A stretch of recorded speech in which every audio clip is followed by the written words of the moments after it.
you about an article by NBC, which is claiming that major brands have been forced into a conservative plan to target LGBTQ people.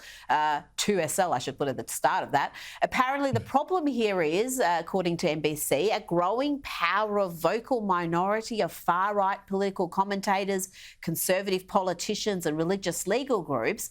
Now, is that how you see it, Blaire? Because I know just for the longest time, maybe a couple of decades, pride was not offensive to people. It wasn't political, but it certainly has become political. And I think this push to expose children to this ideology has made a lot more people become hostile or at least concerned about what's happening in this space.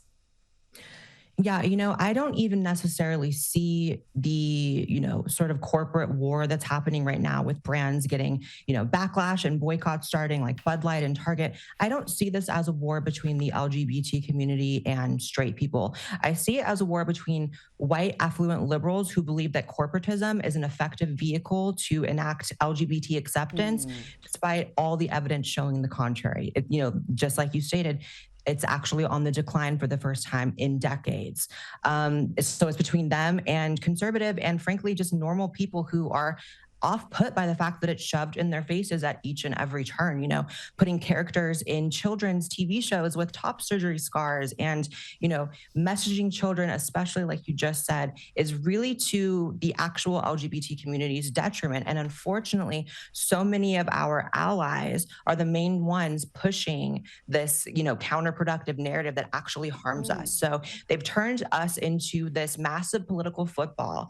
And at this point, both sides are really disinterested in the actual people that's affecting and just fighting this war. And it almost has nothing to even do with us. I mean, I think of, Target and I think of all the merchandise in those stores. And I can't think of a single LGBT person that goes and buys that stuff. I'm sure a lot of white liberals buy it to make themselves feel better, make themselves feel like they're helping someone, just like how they put rainbows in their profile picture during Pride Month. But, if these brands really actually stood by LGBT people and it wasn't just a marketing scheme, these products would be available year round. But instead, they're carefully crafted with a special display for the month of June. And frankly, I think conservatives would probably respect these brands a lot more if this messaging was around the entire year, but they just choose to do it for the month of June. And then on July 1st, it's back to whatever else they were doing.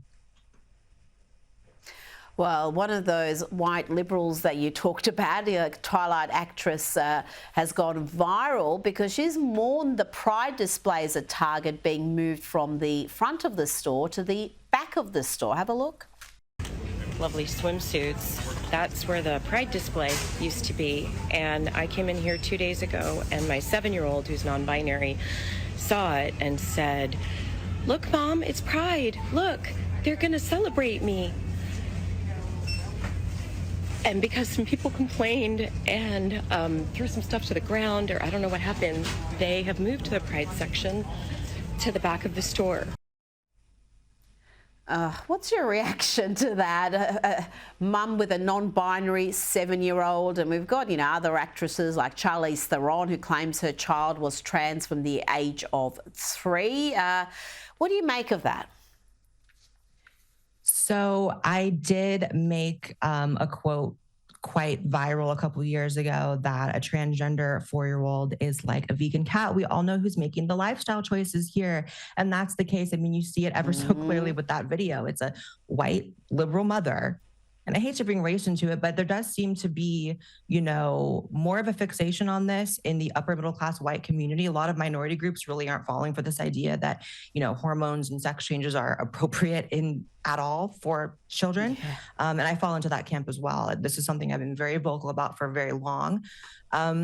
She's making it about her. It's these parents who do have Munchausen by proxy. It's these parents who, have a social net positive gain from having a trans child. It makes them feel special. They get to record little videos on TikTok. They get to go viral. And again, I can't help but feel like none of this is about actual LGBT people. It's about these people fighting their own ideological war, and we are caught in the middle. And again, the idea that a 7-year-old is non-binary, nonetheless trans, I mean, I don't even still know what that is. So how does a 7-year-old?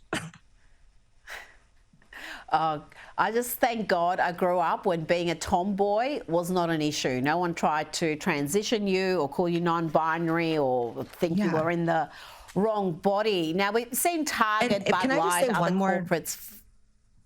Can I say one more thing about that? I actually feel that there is no such thing as a transgender child. And I say that as a transgender adult. I believe there are some children who do experience gender dysphoria, and a whole lot more now who think they are due to the internet. But those children, it dissipates through puberty or post-puberty up to 90% of the time. It's only these extreme cases where that gender dysphoria, which is a mental disorder, does not dissipate and persists into adulthood that we should really be considering transition at all. I feel like it should be completely barred for people under the age of 18, and for which that condition does not persist into adulthood. There's been studies that show that the vast majority of these kids, when they're left alone and they're left to just develop normally and naturally, that kind of fades away. And that, for me, as someone who has firsthand experience of what gender dysphoria feels like, it's very, let's just say, not fun. I don't want that for any child. So if there's a chance of it dissipating for a child, leave them alone and let it. Now, you have a huge presence on social media, YouTube. You've got more than 1 million subscribers on YouTube alone. You are trans, as you mentioned. In your mind, are trans women women? No, I believe trans women are trans women. I think that that's a very specific state of being. I certainly, now being more than a decade into my transition, I can recognize certain parallels in my experience with women, because it's not as if I'm just completely foreign to, the way they live and the way they're treated through society, because I've transitioned and I'm recognized as a woman by people who don't know me in public. However, there is a long list of things I'll never experience. And I actually find it quite insulting to both trans people and women, that there is this sort of nuance less take out there that trans women are women. I think that it strips both parties of their ability to have real, honest conversations about ways in which they may have a paralleled experience and ways in which they're different. And, I'm often called someone who hates myself by my detractors for saying that I believe that I'm different than a biological woman. However, I actually think it's a sign that I respect myself more, that I don't have to try to convince myself or anyone else that I'm something that I'm not. And I understand that can seem a bit contradictory to someone who maybe isn't so familiar with trans. And I think, well, if you have transitioned, then don't you want to be a woman? I prefer to be recognized that way when I'm out in the world. And that's how I feel comfortable looking and presenting. However, I know very well there's a very stark difference. I do think it's a different category. Well, absolutely. And you are confident and you know who you are. And I think that's what separates you from some of the activists who are so hypersensitive around things like pronouns, where you seem to have complete agency about who you are and your feelings. And if someone does, someone knows your background, because you obviously look like a woman, but if someone knows your background and they're deliberately trying to be hostile and misgendering you, how does that make you feel?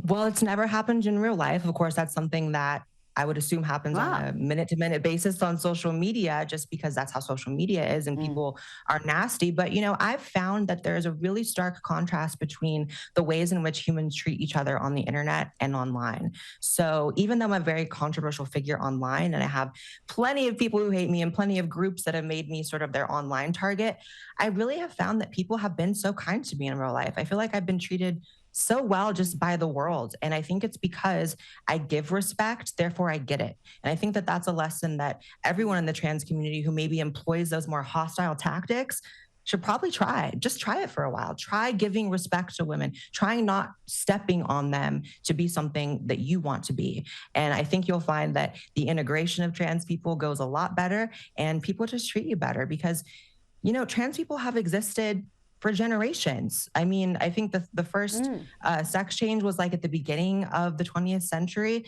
and society for a while kind of had it figured out. People just treated each other well. It wasn't until this recent explosion in the politicization of the topic that people are feeling on edge. And I definitely feel that tension. I feel that people are on edge about it, but I think that if people just learn the concept of mutual respect, that things can get better.